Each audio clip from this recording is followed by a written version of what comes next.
series in supported education. So we realized that this is a bit of a specialty area of interest. So thank you very much for spending your morning with us.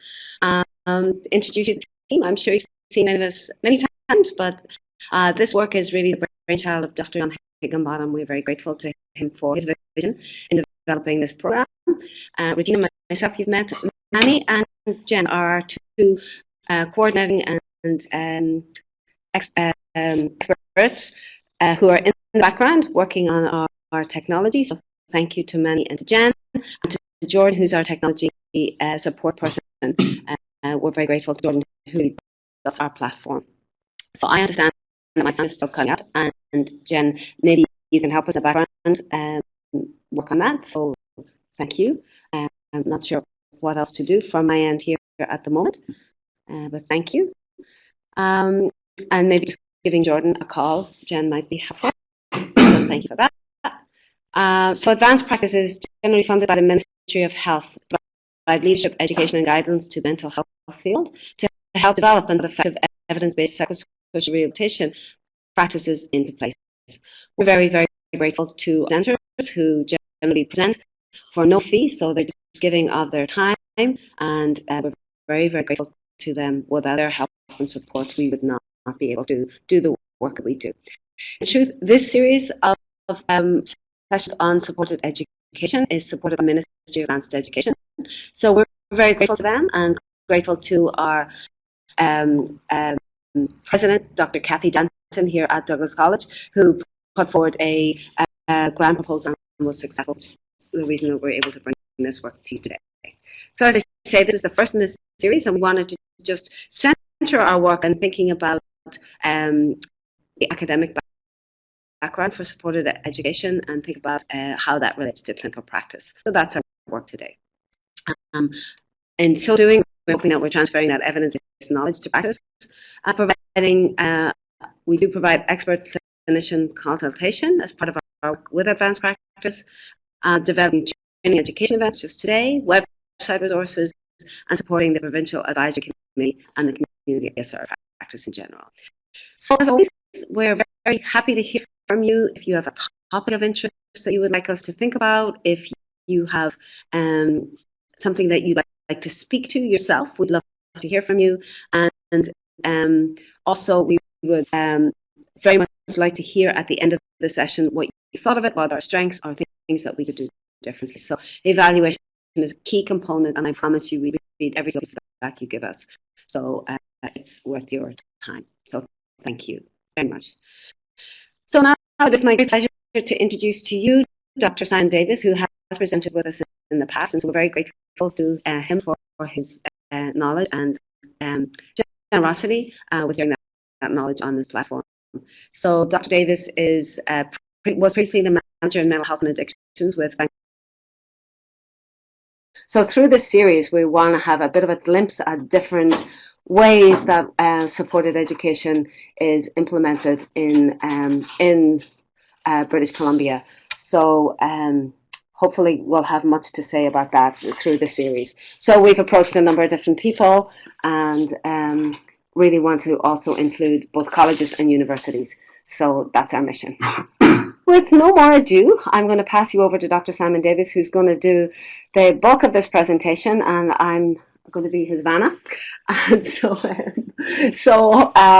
with no more, I'm going to just pop them over to you, right, just like that. So Simon, you know, you will advance the slides. You know that anyway, right? Just that way, right? How do you do it? Little finger on there, advancing your slides that way. Oh. Little tiny wee button. They don't have a page up, page down? No. Isn't that strange? But that's the way the Macs. That's the way the Macs are. Okay. All right. You need anything? So hi everybody. Today is supposed to be an introduction to supported employment. I'm a little raspy, apologize. And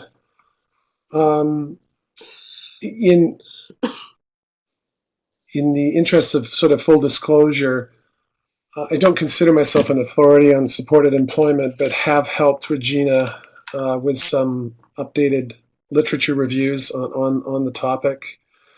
And today wanted actually to spend a bit of time talking about evidence base, not just of supported employment, but the whole question of evidence base as it applies to PSR and other mental health interventions. And I think, as Regina said, there will be other presentations on supported employment with more specific local examples upcoming.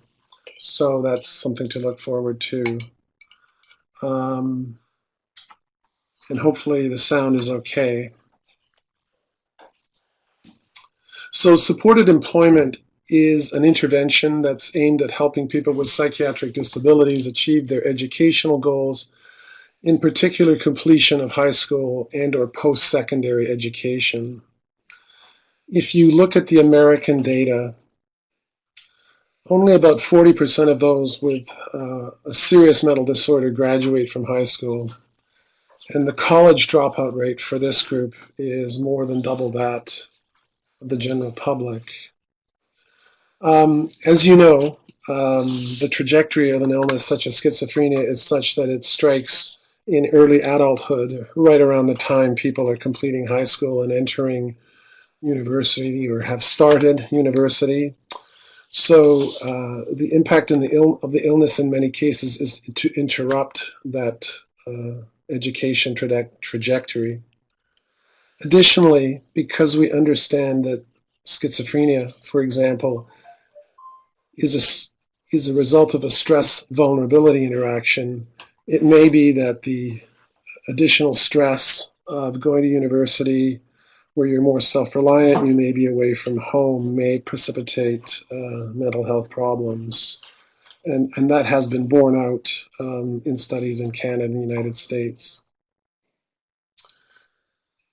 We think this is an important topic to talk about because our clients, service users, are asking for it.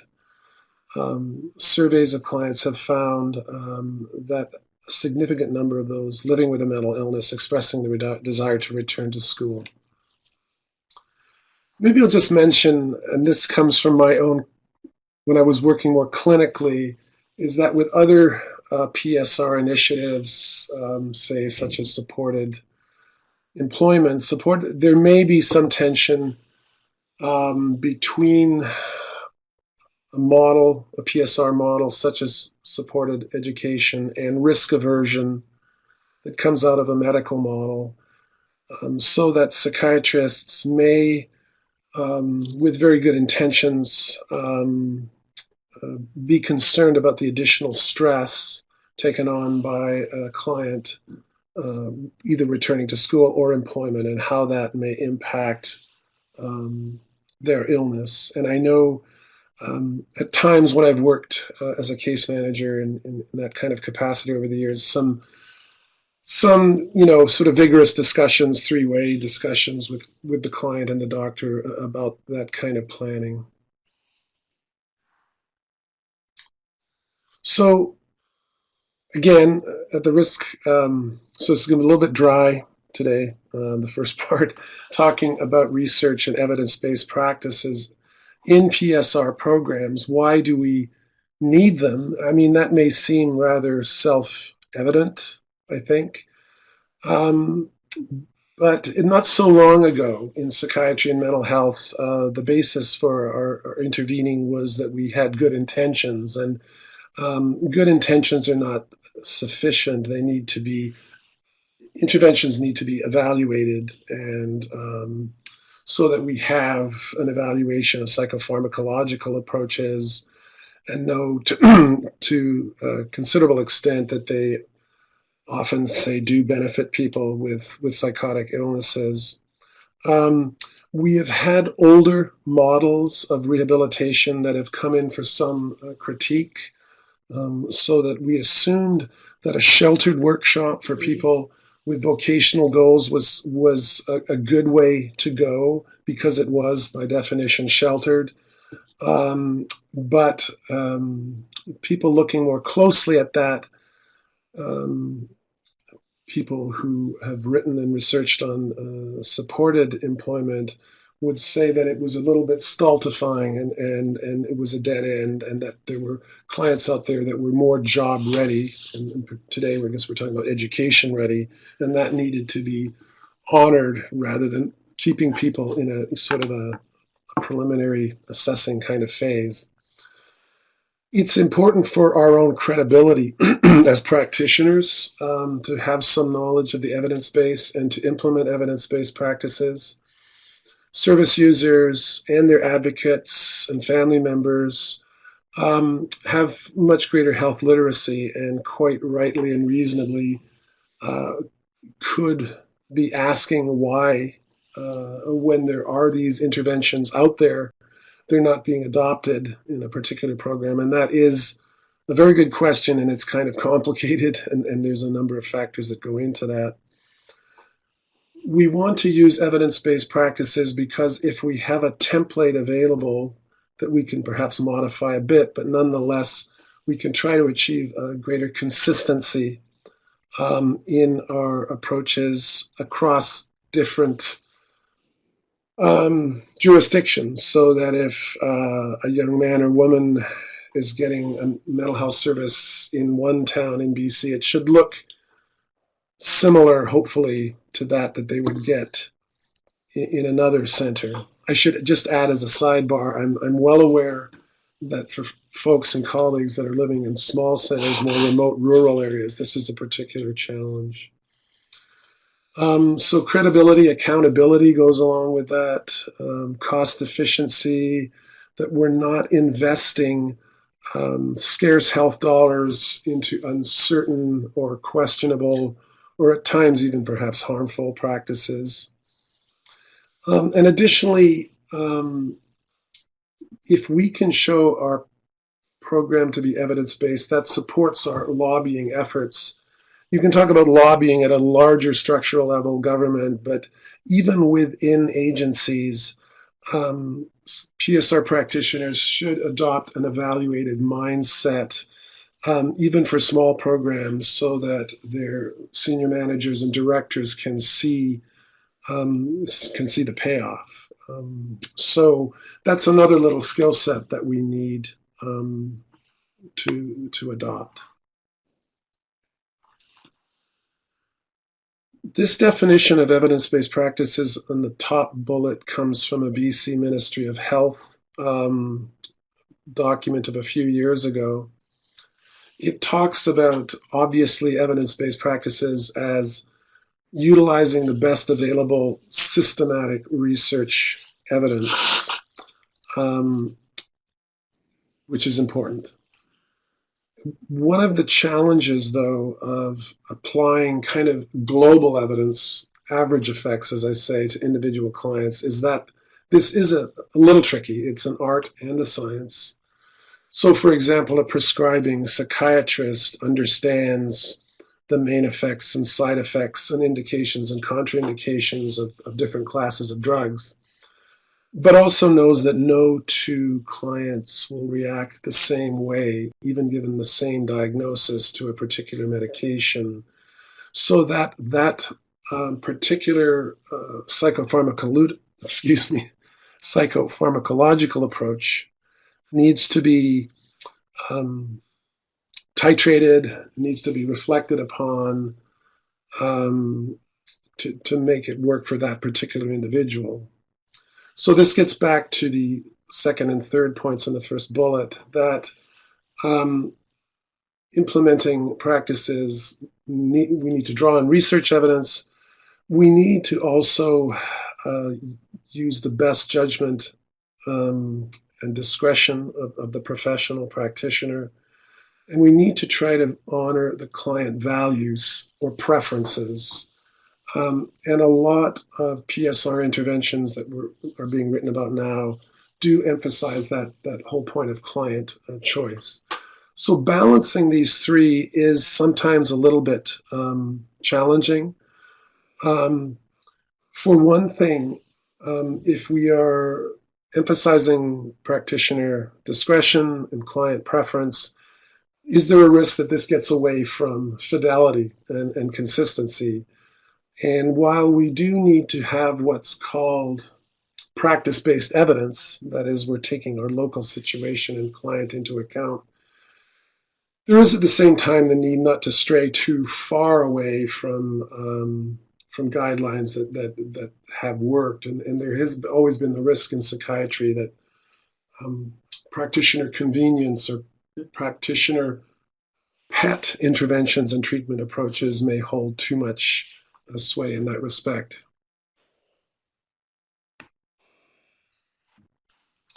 So where does this evidence come from in evidence-based practices? Well, it comes from various sources. There are two kind of larger traditions or areas in research, quantitative and qualitative. And unfortunately, sometimes those are a little bit like two solitudes. If you go to graduate school, you will find that students and professors tend to adhere or gravitate to one approach or the other. It's a bit unfortunate because the two should be seen as complementary. A quantitative approach, randomized controlled trials, say, of a drug treatment, is sort of a deductive approach. A qualitative approach where we're exploring, looking for the client voice, exploring what's working, what isn't working with a client or with a system. We're able to then generate, we come up with generalizations and hypotheses, which can be then fed into or help inform a deductive approach, such as a quantitative survey instrument. So they should be seen as complementary.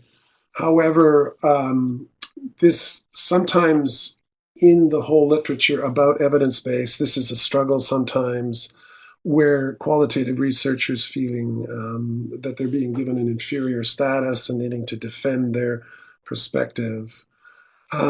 There may also be a bias with respect in favor of quantitative designs when it comes down to peer review publications, particularly psychiatric journals. This is changing.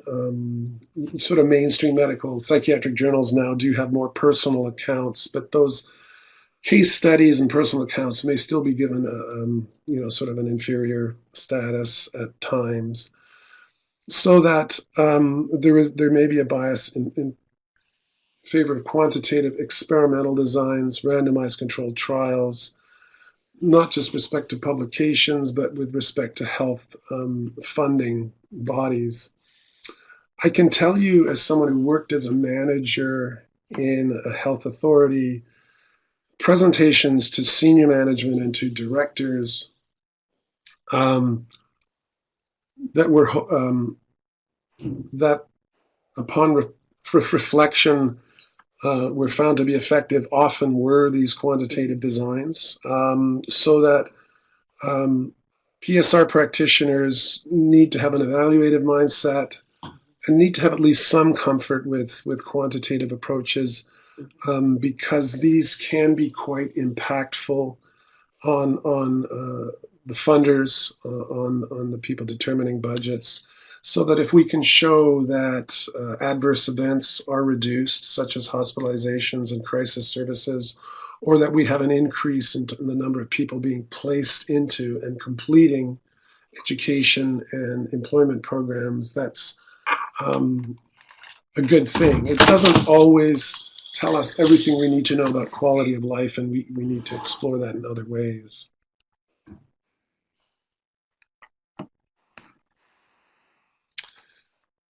This pyramid here is an example of an evidence hierarchy pyramid. So a qualitative researcher, an ethnographer, a grounded theorist would have some problems with the way this is laid out. But many with a medical background would support it, so that the gold standard of evidence is the randomized controlled trial, where people are randomly assigned to an intervention. And then there are control groups where people are randomly assigned either to no treatment or another kind of treatment, or sometimes you have more than one control group. Then the strength of evidence increases as you duplicate or you have more randomized controlled trials producing a similar result. And then the strength is increased with systematic reviews and in some case meta-analyses of these trials so that effects are pooled and averaged across different studies.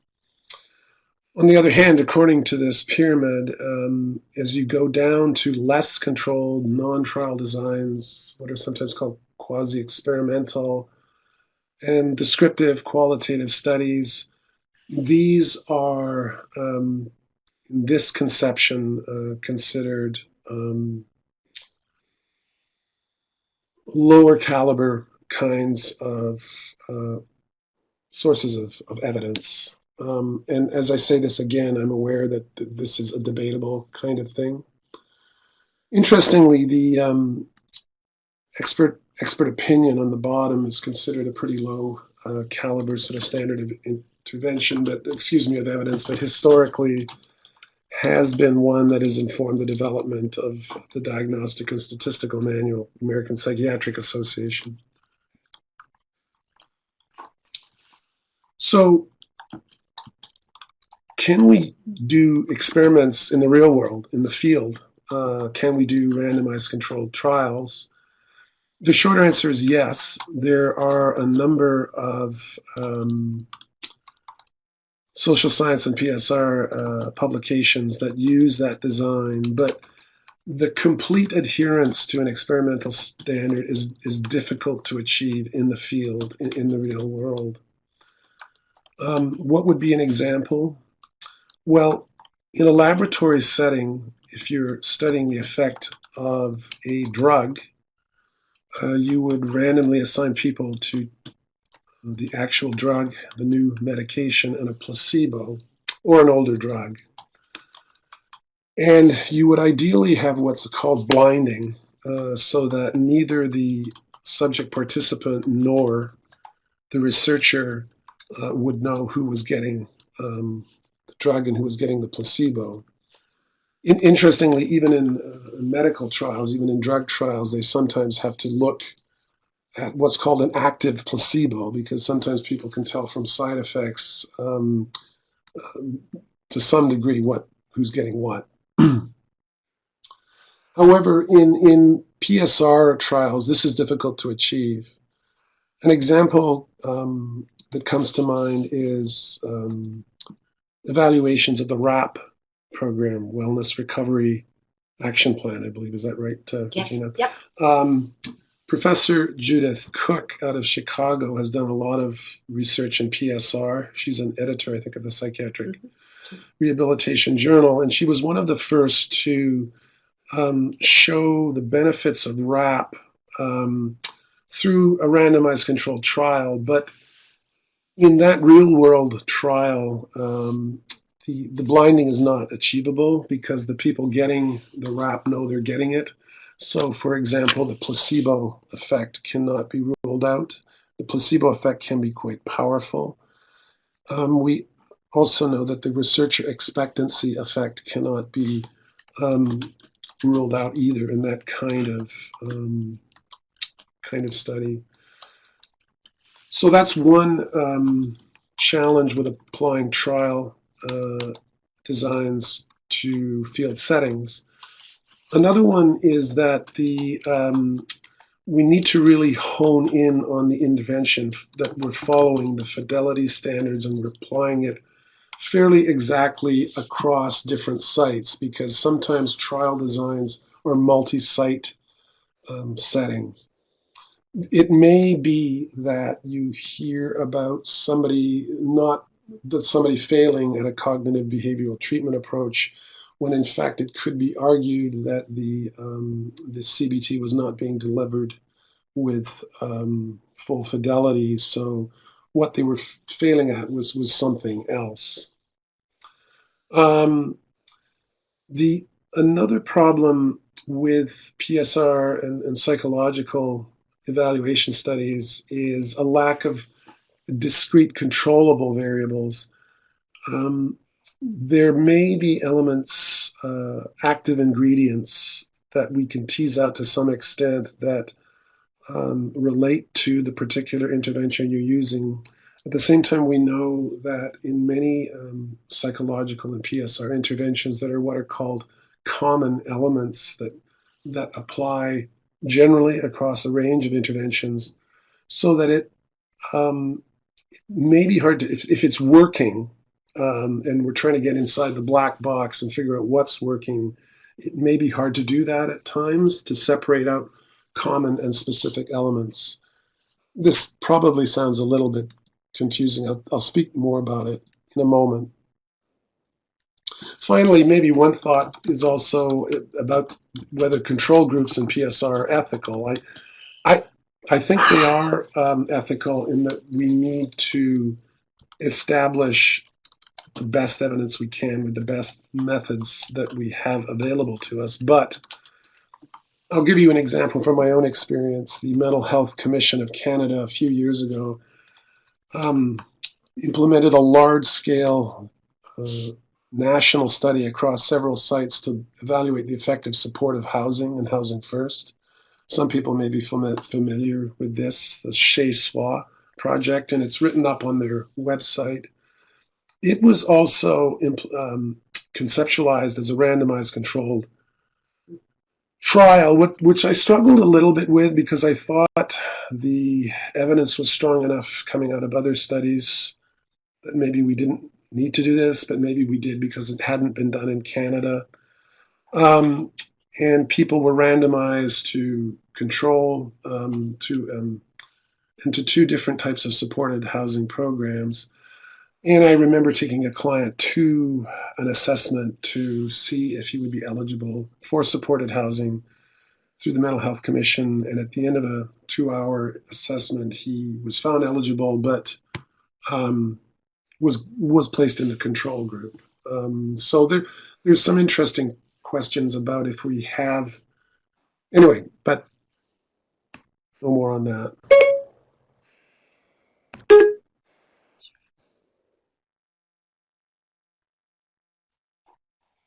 Thanks, Regina.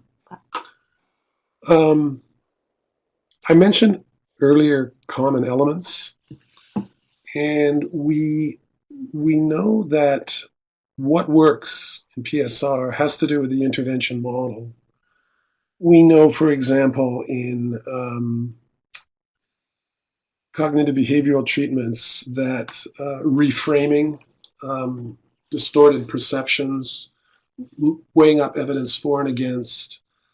We know that graded exposure to stress-inducing events works, particular to an intervention. But we know also that other factors such as a client's own strengths and resources are influential. We know from what I just spoke about before that the placebo effect is influential. And we know a very powerful effect is the relationship with the practitioner, whether that person is empathetic or not, warm, accepting, supportive. And so these may confound our understanding or trying to understand the particular effects of the intervention we're using. Something like a client's own strengths and resources, if you were doing a randomized controlled trial with a large enough sample, should wash out, presumably. The placebo effect's an interesting one. It's not just psychological. We know it actually manifests in physiological ways. We know, for example, it does exist even with pharmacological interventions, so that we know that the benefit from antidepressant treatment of people with mild to moderate depression is duplicated to a large extent by placebo. As I've been doing some lit reviews for Douglas, it's been interesting. I'm currently looking at family interventions, family psychoeducation, and there's a question about the active ingredients of that. It seems to be effective in many respects, but what is it that's working? Is it reducing the expressed emotion in the family? Is it looking at communication skills? Is it looking at problem-solving skills? Family members in the studies I read about who were interviewed about what worked for them quite frequently spoke to number three there, that the most powerful thing for them was an empathetic, supportive therapist who understood their point of view, understood what they were going through, endorsed that, validated that. And in one of the articles, one of the systematic reviews I read, there was even a suggestion that that element alone, engaging families with a seriously mentally ill loved one, might be sufficient for a sort of a significant effect, which is interesting.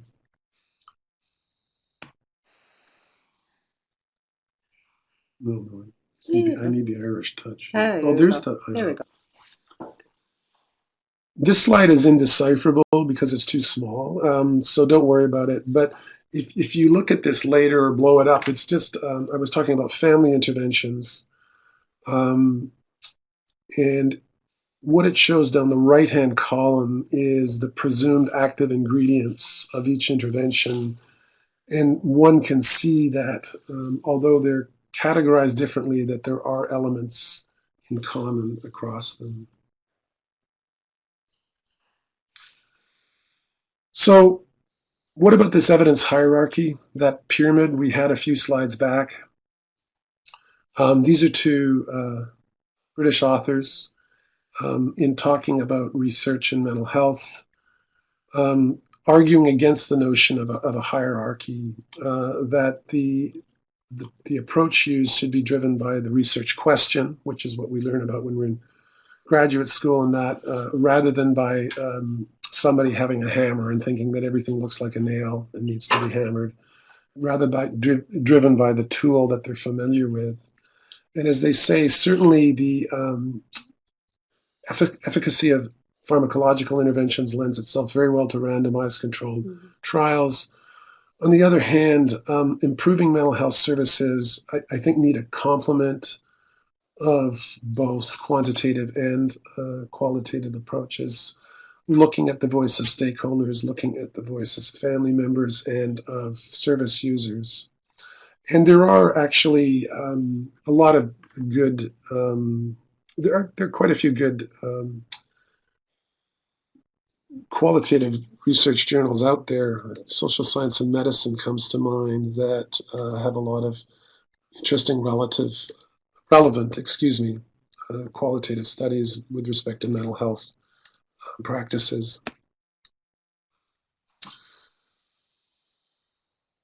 So just a few more definitions. We talk about best practices. What does that mean?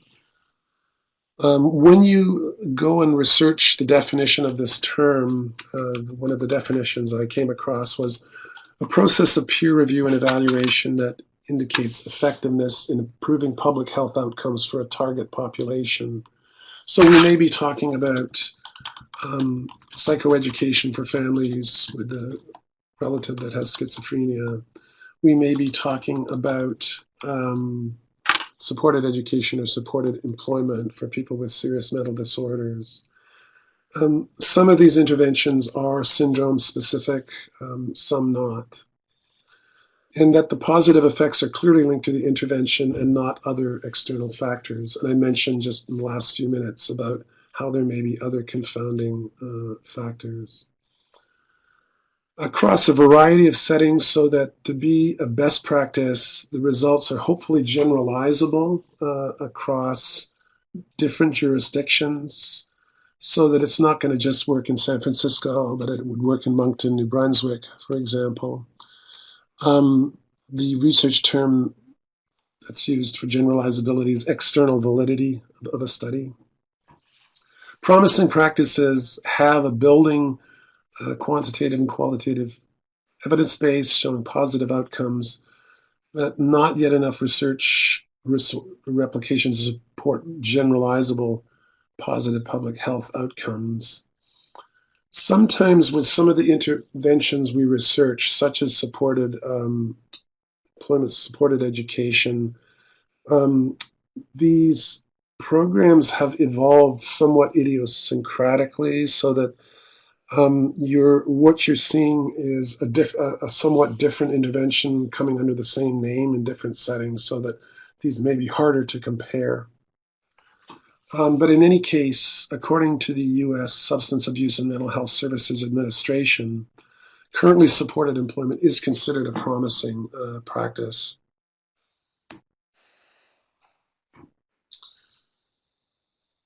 What if there is an intervention that has a limited evidence base? Peer interventions, peer support services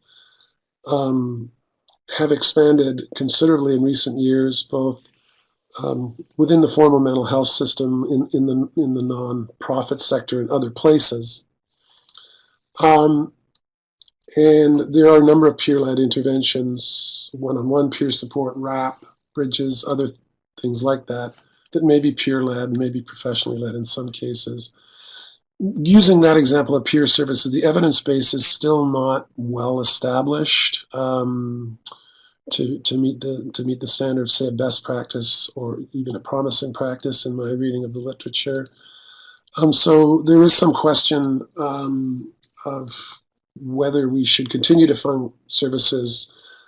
And the argument in favor of that is that the evidence base simply is not there yet, that our ability to tease out sort of discrete variables and active ingredients in the case of peer work is still at a somewhat rudimentary stage, and that we can better establish that evidence base with time.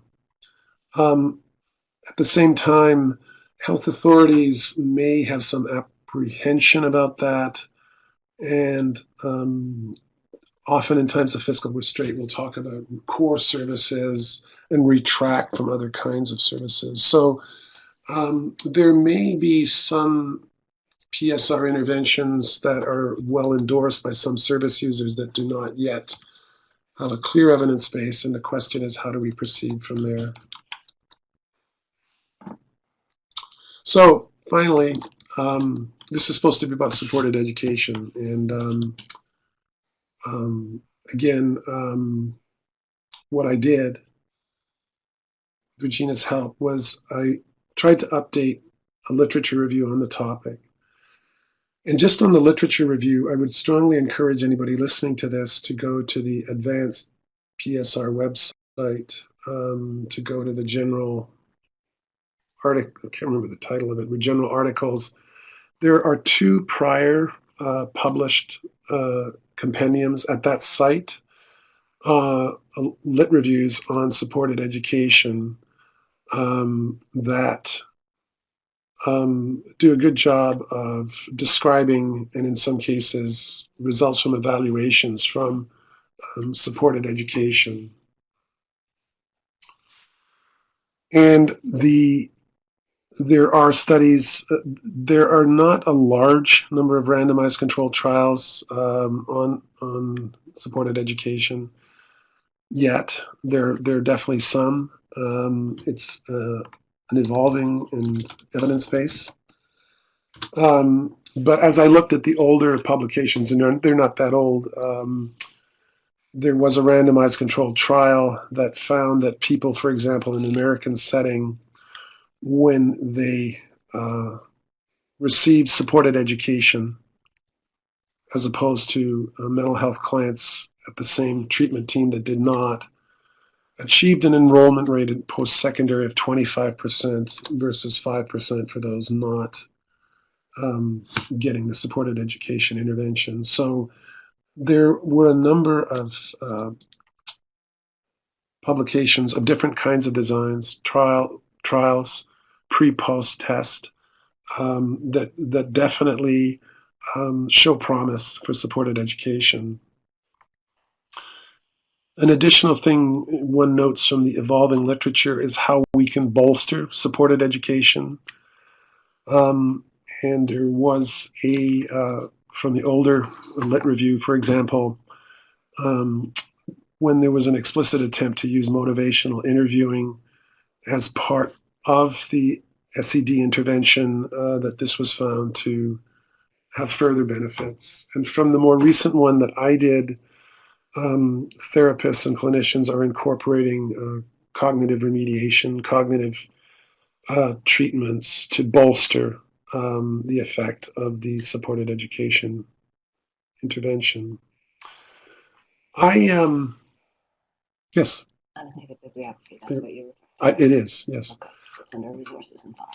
So Regina's just pointing out that if you go to the psirehab.ca website and you go to resources and files, and then you click on, if you just touch that little button. Quantitative bibliography. No, just go up, yeah. And it's this one, public documents. It's under public documents there. So I did a lit review of this topic that was only a year and a half in coverage, or was it? No, it's a little longer than that. Sorry, it's about a couple years in coverage. And I also looked at Cochrane reviews and the Campbell collaboration. Cochrane reviews and Campbell are systematic reviews of interventions, and Campbell actually PSR type interventions. There were no systematic reviews published in the review period that I covered. I think there had been a couple earlier than that. I went outside of the timeline to look at a couple of manuals on program fidelity, because these I don't think were referred to in the earlier literature reviews at the PSI-Rehab site, and I'll just mention them here. A lot of the publications that are available are descriptive in nature and talk about program elements of supported education. What I was interested in looking at was evaluative research, in particular randomized controlled trials and systematic reviews, and I didn't find very many of those in the study period. There was, though, quite a bit on program description and types of supported education program. And depending on the author, you see different types of programs described. So there are a number of different manifestations of what's called supported employment. Mm-hmm.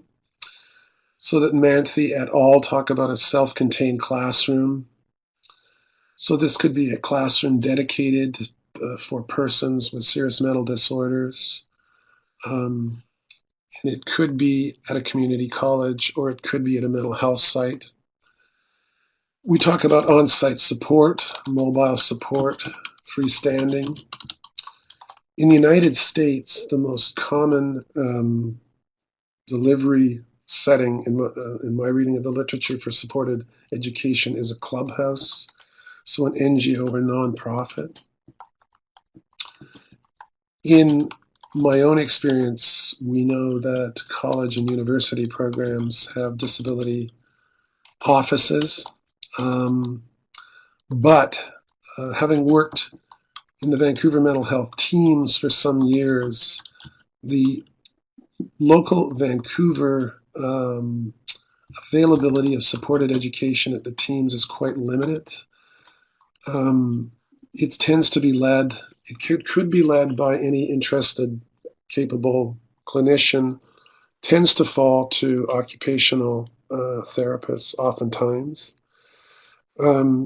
We have some specialized programs such as Gastown Vocational, and Regina is arranging a presentation from them to talk about supported education services with youth with mental health problems. We have had partnership programs with community colleges such as Vancouver Community College for teaching skills for surviving and getting into post-secondary institutions. And the Substance Abuse and Mental Health Services Administration in the American context on this slide lists here other approaches that are used in different settings. Regina, we were talking about program examples, and you mentioned, even the recovery colleges in Right. the UK, and I just didn't know if there was anything you wanted to add about Well, what supported education might look like locally in that. so I guess some of the career planning, I think, as you mentioned, goes on in the teams depending on who is doing that. So it could be one of the rehab people on the team, that on a mental health team, for example. Academic survival skills, we will have a session in partnership with Douglas College and Fraser Health Authority. So that's coming up. And if you just have a little bit of a look on the PSY Rehab platform, you'll see they're coming up. I'm just flicking through at the moment. So that will be our fourth session. Oh, no, our third session. So on February 10th, we'll hear from them. So it'll talk a little bit about just helping people develop those routines and habits for being successful within that academic environment. And so probably, I think, as you pointed out too, Simon, there's a lot of hybrid sort of approaches to supported education. So I think people, like a magpie, take a little piece of different approaches. But certainly in my time with the team, I think we did one of two things. The first of which was providing career planning and maybe outreach support to people, and then really trying to help people engage in some programs on campus that were sort of either an enclave, so they were either a specialty course within a college, which is what we'll hear from Douglas College, or maybe they were just supporting people in other more mainstream sort of courses. So I think we had a little bit of a hybrid between both of those things. But at the end of this series, hopefully, we'll be able to have a broad discussion around some of our current resources. We're also thinking about broadening the topic to think about campus mental health as well. So engaging with some partners at UBC, for example. So I think supported education, depending on how you define it. Simon and I had a rich conversation in terms of should we include the recovery colleges, and I guess really we at this point just decided not to do that. And Simon had a good point that he just felt that it was a different kind of model. Maybe you want to speak to that some more. But I guess our point with this slide is that there are lots of different ways to talk about supported education, which of course makes evaluation even more complex. And it also makes funding more complex. And from my perspective, I think there was a lot more money in the system in the past to be able to provide these sort of supports. And we're very fortunate to have some of those services still left. For example, that service we talk about with Douglas College. But I'm going to pass this back to Simon.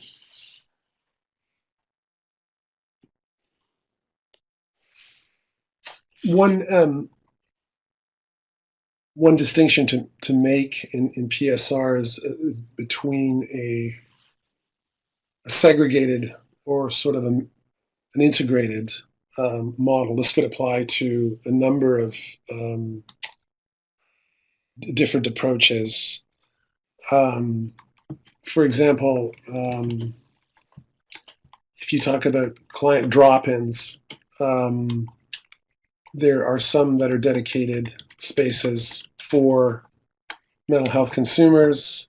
There are some that argue against having that kind of segregation and would stress a more normalized approach. So with respect to supported education, then some would argue, if you're talking about the different models, that having it occur in a mainstream setting, at a college, either a preparatory course or with sort of disability support in a post-secondary setting would be more recovery oriented.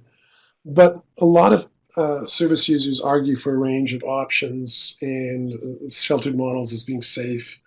And in fact, a number of clients, getting back to the whole drop-in, which might seem like an outmoded kind of option in the mental health spectrum, I've read personal accounts of clients who appreciate that low stress, low demand environment. And I guess this does get to the idea that we need a range of options for people. When I did the lit review, one theme that seemed to be coming up more and more prominently was combining the supported education and supported employment role, and creating a new type of specialist, so that we now, in the Vancouver system, we have supported employment IPS workers integrated on mental health teams, but trained and hired by a nonprofit, the Canadian Mental Health Association. So that this would mean the potential broadening of that role.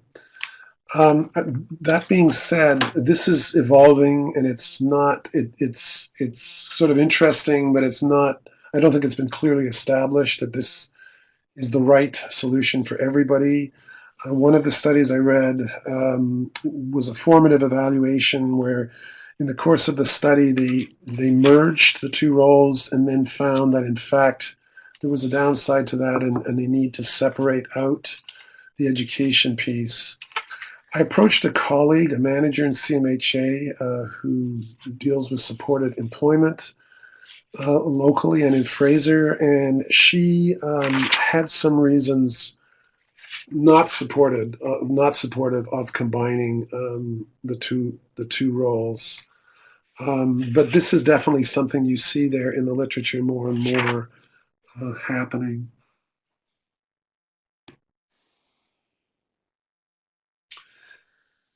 The descriptions of supportive employment that you read about in recent publications and going back a while talk about them evolving organically, locally, driven by particular needs and environments,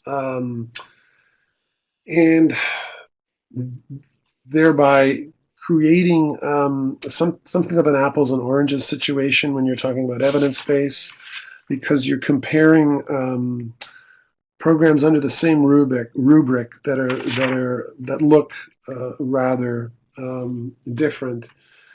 The question then, getting back to Fidelity models, is how problematic is this? Is it necessary and desirable to have Fidelity across all jurisdictions? What about smaller settings that have different kinds of resources? How realistic is this? So this is a question that's still an open one when you look at the literature in supported education. It does, though, when you're trying to come up with sort of a conclusion about a best practice, it does complicate the matter. I mentioned previous studies, trial designs, quasi-experimental, pre-post, a number of evaluated designs that are referred to in the two previous lit reviews that showed a number of benefits to supported education. So it clearly does seem evolving and promising from my reading of it. The question is determining the active ingredients and what would work best for a particular type of client, and how the intervention might be bolstered or enhanced. One of the studies that there was a pretty small number of evaluative studies, but one of them found that of a starting group of 22 clients who were given supported education, 18 went on to enroll in a diploma program, which is impressive, I think, and of that, 1/3 completed. 1/3 completing, 6 out of 18, is that a good figure? It's hard to say because we don't have clear metrics yet, I think, about supported employment, but certainly I think the landscape for me as an older practitioner has changed, given a pessimistic estimates or perceptions that existed a generation or more ago. In that study, the supported education and employment role was combined, but as I mentioned, having a separate education specialist was found actually to be beneficial. One of the controlled studies I found actually looked at not specifically supported education, but bolstering it with cognitive remediation and it was found that in a randomized design that there was better retention in the academic program when the SED was bolstered with the CR, if I can fling a bunch of acronyms at people. I mentioned two Fidelity Manuals on supported education. These are both freely available downloads on the internet, and I would encourage people that are interested to take a look at them. One of them comes through SAMHSA, the American Substance Abuse and Mental Health Services Administration, published in 2011. And it provides an overview of models, core services, job descriptions, which is really neat, some very specific stuff, referral forms, assessment forms, goal planning forms, which I think you could use even if one didn't have a full-blown supported education approach. There's some useful instruments available in this document that I would encourage people to look at.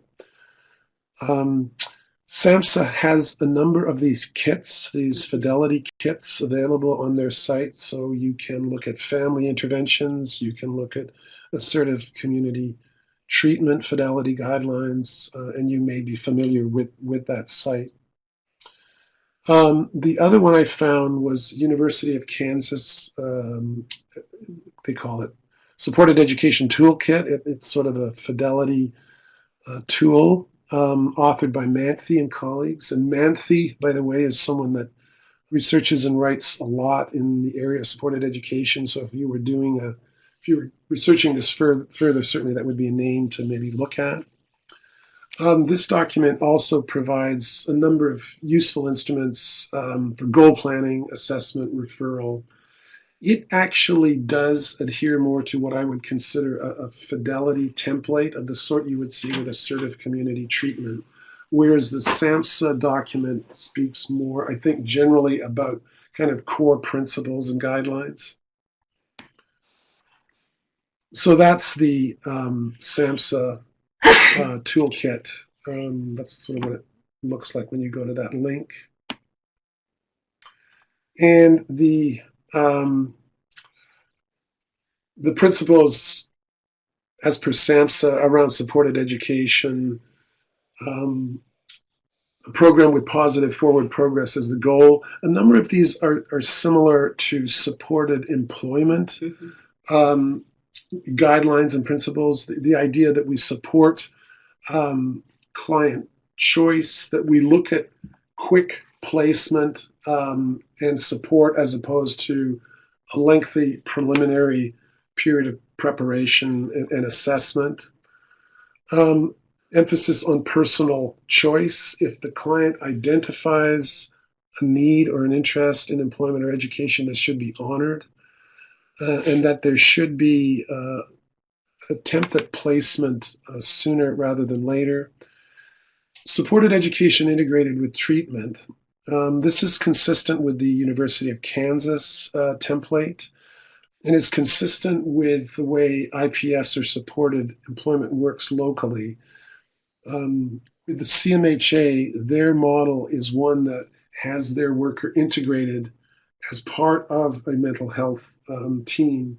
I mention that because there are other manifestations of supported education out there that I read about.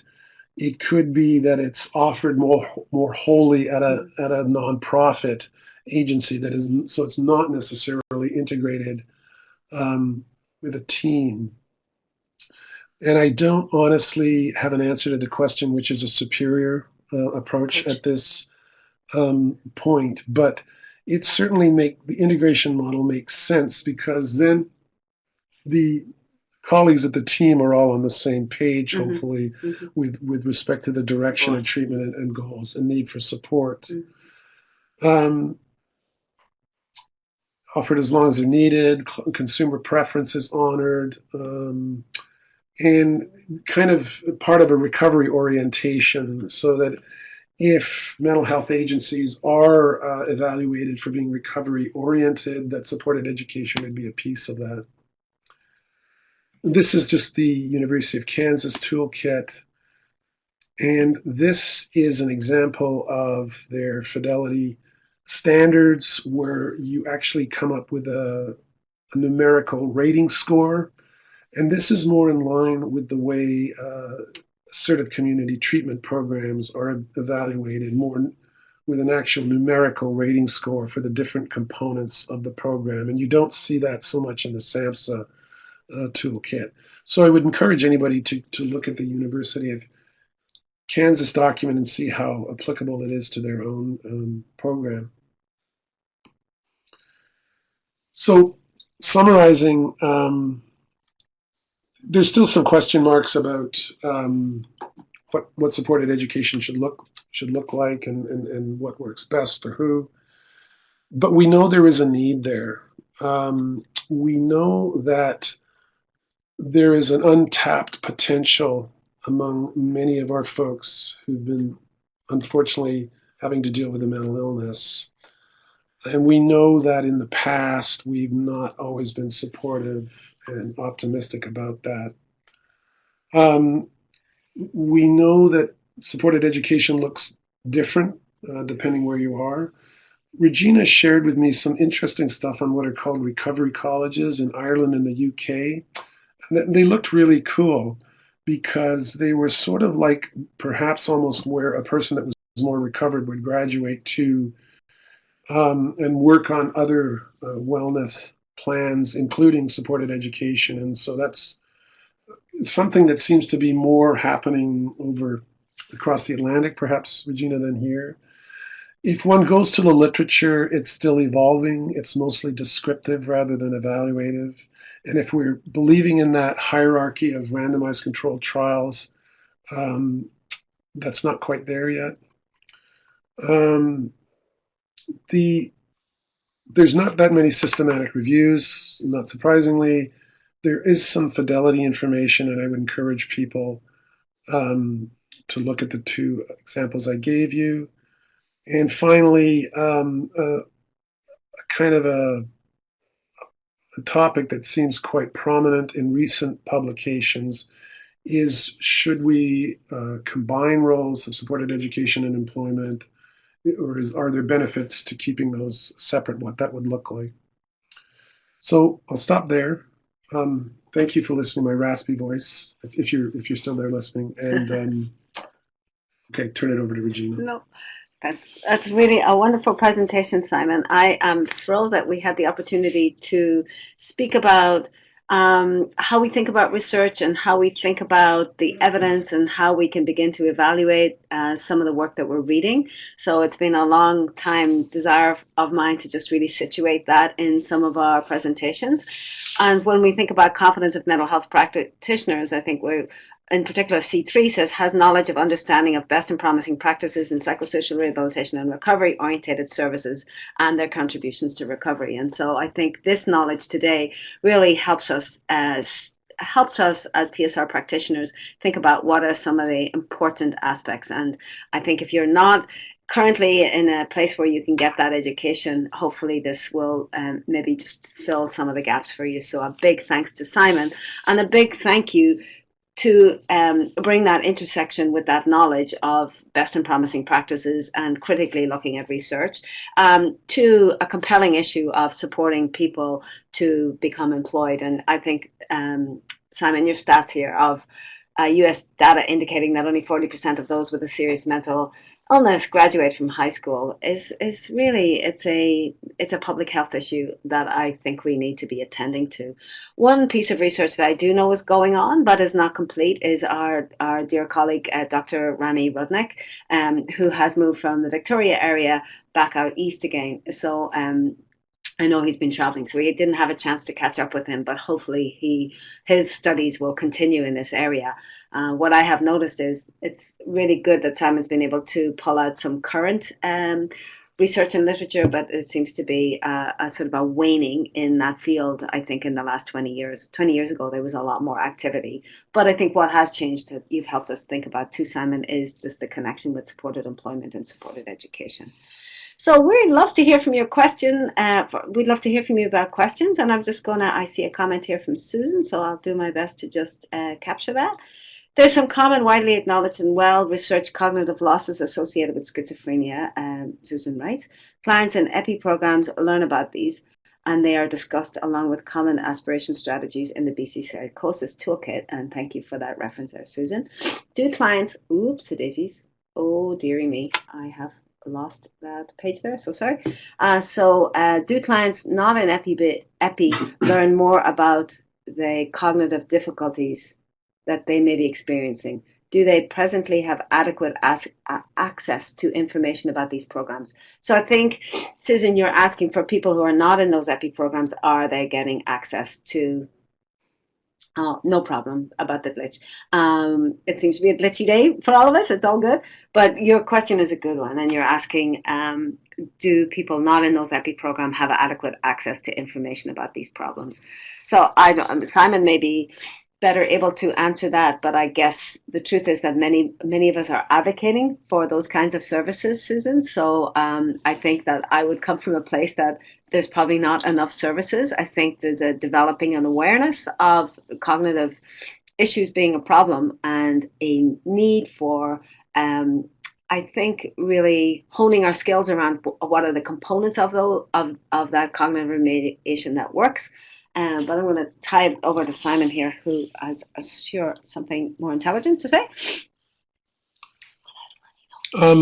Hi, Susan. Nice to hear from you again. Susan, by the way, is someone that's very bright and knowledgeable about evidence-based practices in PSR. And I think what you're getting at is once people leave early intervention programs, say you have a middle-aged person with, say, I don't know, 35-year-old person with schizophrenia at a mental health team, how active are staff in connecting that person with information and resources around cognitive impairments and ways to redress that?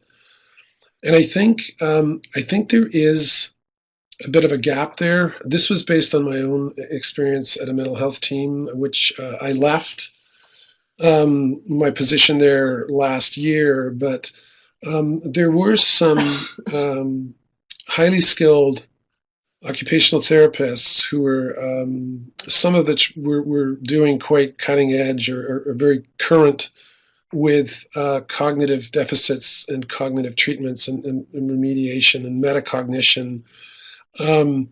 There is a clinical practice lead, Stephen Epp, who's an instructor here at PSR, so that there hopefully is a common understanding of that as a skill set and a resource that OT should be being offered.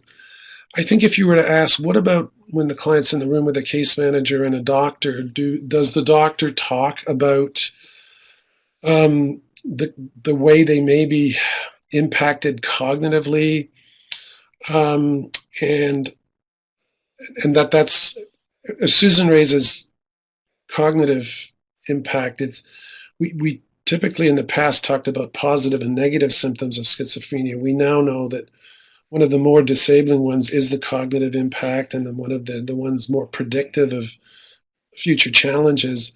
I think there's still a gap there, Susan. I think that the newer psychiatrists coming on board, the residents are better with that respect, but my sense is that may be not always fully addressed. So therefore, if let's say there actually is a group or a resource, a service-wide group available for the client, the doctor needs to be, and the case manager needs to be made aware of that, and that requires a little bit of leadership at the team level and a little bit of talking it up, which I tried to do as a manager to make sure that everybody was aware of the problem, the need to transmit that to the client, and the need to connect somebody with a resource. The resources, I think, outside of the early intervention programs are a bit more limited. There are computer-based programs, as you know, that people can use on their own or with leading from an OT at the team or at other sites in sort of more normalized settings. I think it's not been great in the way we've loaded a lot of stuff onto occupational therapists as their domain, when in fact all mental health practitioners should have some familiarity and expertise in this area. As Regina knows, in fact, if anything, that some of the OT resources, the FTEs, have been lost in recent years in the mental health system. So I think there's some challenges there. Thank you, Simon. Susan, I see you have another comment too, and thank you for that. Others, we have another couple of minutes, so if you have any pressing questions, please fire them away. So Susan adds, actually, since EPI programs are so small, I wonder how all the other clients learn about cognitive losses. It is just on an individual basis, depending on who someone clinician is. I think you're right, Susan. I think that's an accurate assessment. But I do honestly think that there's a little bit more of an awareness around the cognitive issues, and yeah, and I'm grateful for that, and I know that you and your team are really bringing that forward as well, Susan. So I just want to support that work. I think that's important contribution to mental health services. So thank you. So good people, I know that that was a busy and it was a focused presentation, a little bit different than what we often do, but hopefully it will serve as a good beginning point for our next sessions. So you'll know the next one's in January 27th with UBEAT, supporting youth with mental illness through breakthrough to employment and education. So that's a really neat and different program from downtown. Then we'll look forward to a partnership for supported education with Fraser Health Authority and Douglas College. And the fourth session will be around supporting education for youth and adults with Gastown Vocational Services. So I'm really proud that we are having such a strong focus on youth. And then we have a couple of other sessions that we will announce that we're just lining up for you. So what we wanted to do with this series is really to focus quite a bit on supported education. And as you know, sometimes it's hard to pull apart the supported education from the supported employment. So those themes are going to overlap for sure. That's what we will expect. I'm rambling in case anybody has another question before we go. Thank you very much for your tenacity in getting in. My understanding, just from a few email, is that there's been a bit of a change in password, so I'm just going to work with our technology support person. So I'll promise to work with him in the next day or two just to see if we can make that a little bit more smooth. Yeah, and as Jen says, thank you very much, everybody, for being with us this morning. This session will be recorded. And thank you, Susan, for your feedback. Appreciate that.